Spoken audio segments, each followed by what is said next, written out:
বন্ধুরা, সকাল সকালে বেরিয়ে পড়লাম আমার বাড়ির উদ্দেশ্যে। কারণ বুঝতে পারছো, এই যে সামনে যে গাছ একটা পড়ে গেছে, ইলেকট্রিক তার ছিঁড়ে আছে, কারণ এটা আমার বাড়ি যাওয়ার রাস্তা।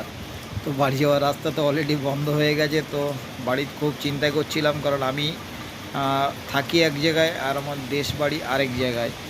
তো সে মতো অবস্থায় আমি বাড়ির দিকে যাওয়ার জন্য সকালেই প্রচণ্ড বৃষ্টির মধ্যে বেরিয়েছিলাম। তো সামনে হঠাৎ গাছ পড়ে যায়। এটা কিন্তু রাত্রেবেলা ছিল না, বা আমি যখন যাই সে তখনও ছিল না, বেশ কিছুক্ষণ আগে। তো আমি যখন বাড়িতে পৌঁছলাম, বাড়িতে পৌঁছানোর আগে দেখি এরকম একজনের পাশের বাড়িতে তার সেখানে একটু অপেক্ষা করি, আমার ঘরের চাবি সেখানে ছিল। তো প্রচণ্ড ঝড় তখন সকালে শুরু হয়েছে। মনে হচ্ছে না এই রেমাল মনে হয় আবার ফিরে আসলো। তো কারণবশত রেমালটা হয়তো আমাদের এখানে সেইভাবে পড়েনি। তো সকালে যেন তার সেই ভাবটা দেখতে পেয়েছিলাম। তো এটা আমার নিজের বাড়ির রাস্তা, আমার বাড়ির সামনে ঢালাই রাস্তা হয়েছে এবং দুপাশে কলা গাছ। বুঝতে পারছো, রেমাল এখানে দেখলে মনে হচ্ছে যে রেমালটা যেন এখানেই সেই সাইক্লোন ঝড়টা, যে ঘূর্ণিঝড় হয়েছে। কলা গাছ তো অনেক ভেঙে চলে গেছে, ছোট ছোট দুই একটা গাছ পড়ে গেছে। তো আমার সবথেকে প্রিয় গাছ ছিল আমার বাড়ির যে আঁশফল গাছটা, সেটা।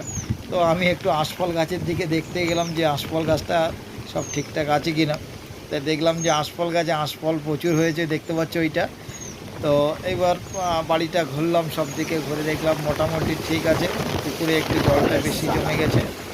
তো আমার সেখানে আবার একটু জল ছড়ানোর ব্যবস্থা করে দিয়ে আমি আমার ঝড়ও উঠছিল, ভয়ও আসছিল যে আবার মনে হয় কোনো গাছ ভেঙে পড়ে কিনা।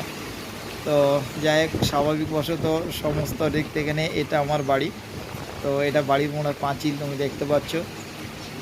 আর এটা হচ্ছে আমার একটা দোকান ঘর আছে, এটা আমার বাড়ির গেট। আমি থাকি গ্রামে। এই আমার বাড়ির নারকেল গাছ, আম গাছ নিয়ে এটা আমার বাড়িতে আছে। তো এমনভাবে ঝড় হচ্ছিল, মনে হচ্ছিল যে আমি খুব তো সমস্ত রকম মিটিয়ে বাড়ির উদ্দেশ্যে যাওয়ার জন্য রওনা দিলাম।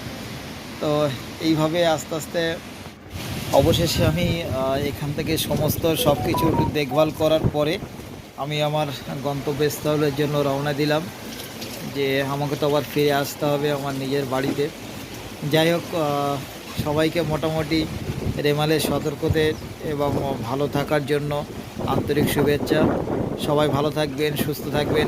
Tata, bye bye. আবার দেখা হবে পরবর্তীতে।